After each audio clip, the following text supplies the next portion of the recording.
So new construction work at Sarponi station on the route for Sultanpur, Sultanpur in Uttar Pradesh. Apparently these are the huts of workers working for the new construction building here. How children are getting education is the question to me. Whether children are enrolled in school, whether there is any arrangement for their education, I am not sure.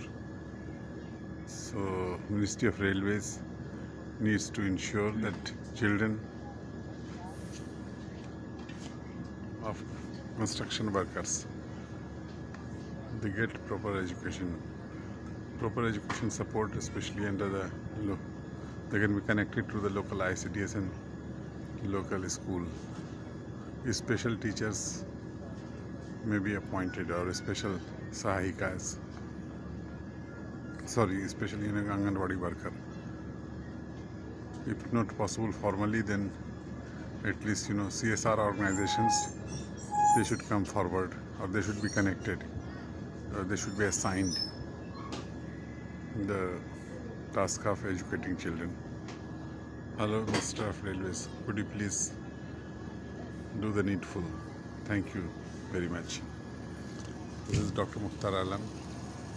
So I headed the Homes Germany India program.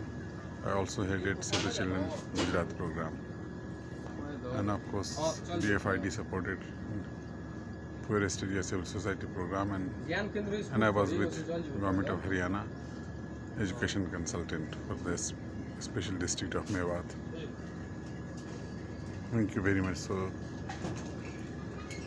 I will be grateful for this urgent steps for education and care of the children of construction workers working on projects under Indian Railways. Thank you very much.